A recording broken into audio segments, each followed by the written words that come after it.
আসসালামু আলাইকুম দর্শক। কিছু কিছু ঘটনা আছে যা আমাদের জাতীয় বিবেককে প্রচণ্ড রকমের ঝাঁকুনি দেয়, নাড়িয়ে দেয়, আমাদের ভাবনাগুলোকে বিষণ্ণ করে তোলে।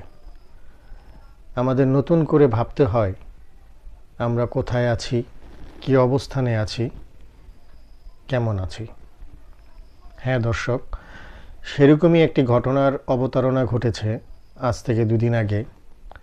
ঘটনাটি পুরান ঢাকার স্যার সলিমুল্লাহ মেডিকেল কলেজ হাসপাতাল, বা যেটাকে আমরা মিটফোর্ড হাসপাতাল নামে চিনি, সেই হাসপাতালের ৩ নম্বর গেটের সামনে।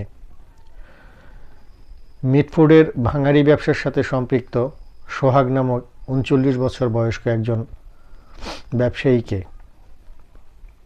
চাঁদার দাবিতে নৃশংসভাবে পিটিয়ে, ইট দিয়ে আঘাত করে, ক্ষত বিক্ষত করার পরে তার লাশের উপর দাঁড়িয়ে নৃত্য করতে দেখা গেছে। কতটা মর্মান্তিক, কতটা দুঃখজনক, কতটা হৃদয় বিদারক সেই দৃশ্য, যারা এর ভিডিও ফুটেজটি না দেখেছেন তারা হয়তো বুঝতে পারবেন না। আমরা একটি স্বাধীন সার্বভৌম দেশে বসবাস করি। স্বাধীনভাবে ব্যবসা করার অধিকার, কাজকর্ম করে অধিকার, এটা আমাদের নাগরিক অধিকার। রাষ্ট্র আমাদের এই নাগরিক অধিকারের নিরাপত্তা দিবে, এটাই স্বাভাবিক। সেই নাগরিক অধিকারের মধ্যে স্বাধীনভাবে ব্যবসা ক্ষেত্র পরিচালনা করাও সোহাগের নাগরিক অধিকার ছিল।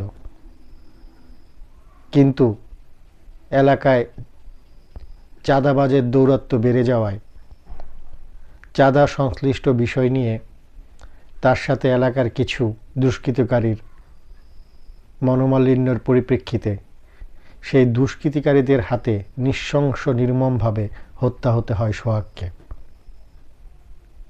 এরকম একটা রাষ্ট্র কখনো বাংলাদেশের মানুষ কল্পনাও করেনি, ভাবেও নি, চিন্তাতেও আসেনি। বাংলাদেশের মানুষ বরাবরই ভ্রাতৃপ্রতিম, বন্ধুত্বপ্রতিম, সহনশীল একটা জাতি। বাঙালি জাতি হিসেবে আমরা আমাদের এই সমস্ত ব্যক্তিত্বের কারণে আমরা গর্ববোধ করি, নিজেদেরকে গর্বিত করি। কিন্তু যখনই কোনো অনাকাঙ্ক্ষিত ঘটনা এই দেশে ঘটে যায়, তখন তার প্রতিবাদ করতেও আমরা পিছপা হই না। এই ঘটনাটি দুদিন আগে ঘটে গেলেও এর ভিডিও ফুটেজ সম্প্রতি ফেসবুক সহ সোশ্যাল মিডিয়ায় ব্যাপকভাবে ভাইরাল হওয়ার পরিপ্রেক্ষিতে ঘটনাটি আবার নতুন করে আমাদের দেশের মানুষকে ভাবাচ্ছে, নতুন করে এর প্রতিবাদে উত্তাল করছে।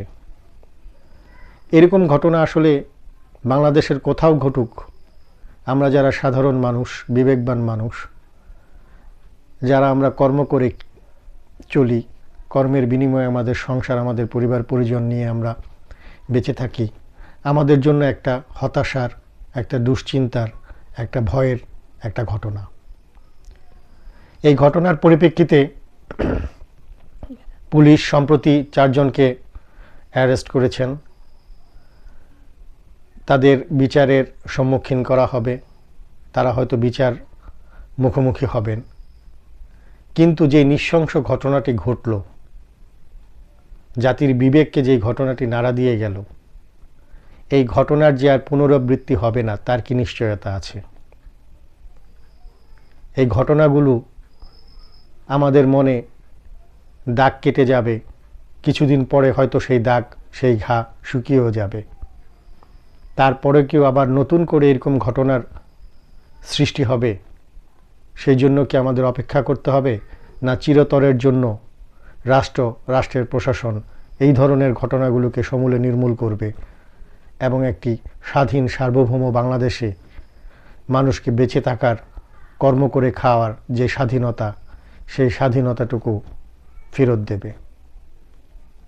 অনেক প্রত্যাশা আমাদের, অনেক চাওয়া আমাদের। মিটফোর্ডের এই ঘটনাগুলো আমাদের সেই চাওয়াগুলোকে মলিন করে দিয়ে যাচ্ছে, আমাদের প্রত্যাশাগুলোকে ফিকে করে দিয়ে যাচ্ছে।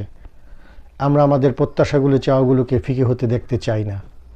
আমরা চাই আমাদের এই স্বাধীন দেশে সবাই স্বাধীনভাবে যার যার কর্ম করবে, সবাই স্বাধীনভাবে যার যার অবস্থানে যার যার কাজটুকু নিরাপদে নিশ্চিন্তে করবে। মিটফোর্ডের এই ঘটনাটি মূলত চাঁদাকে কেন্দ্র করে। যারা এই ঘটনাটি ঘটেছেন তারা একটি রাজনৈতিক দলের নেতৃবৃন্দ, যার ফলশ্রুতিতে প্রত্যক্ষ রাস্তার মাঝে হাজার হাজার শত শত মানুষের উপস্থিতিতে এই ঘটনাটি ঘটলেও কেউ সাহস করে এগিয়ে আসেননি, কেউ প্রতিবাদটুকু পর্যন্ত করেননি। সবার মনে একটাই ভয়, যদি সামনে গেলে আমার পরিস্থিতিও সেরকম নির্মম হয়। এইভাবে তথাকথিত কিছু দুষ্কৃতিকারীর কারণে, কিছু দুষ্কৃতিকারীর হাতে বাংলাদেশটার কতকাল জিম্মি থাকবে? আমরা যারা স্বাধীন দেশের স্বাধীন নাগরিক, আমাদের স্বাধীনতাকে বারবার হুমকির মুখে যে দুষ্কৃতিকারীরা ফেলছে, তাদের নির্মূল কবে হবে?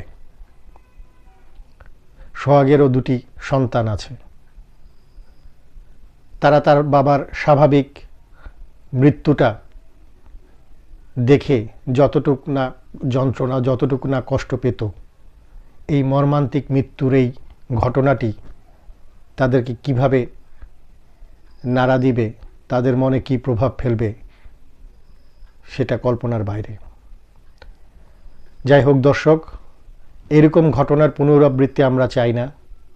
আমরা চাই এই দেশে সরকার প্রশাসন যারাই আছেন তারাই স্বাধীনভাবে মানুষের পথ চলা, স্বাধীনভাবে ব্যবসা পরিচালনা করা, স্বাধীনভাবে কর্ম করার স্বাধীনতাটুকু অন্ততপক্ষে আমাদের জন্য নিশ্চিত করবেন। তাদের কাছে আমাদের এটুকুই প্রত্যাশা। সবাই ভালো থাকবেন, সুস্থ থাকবেন।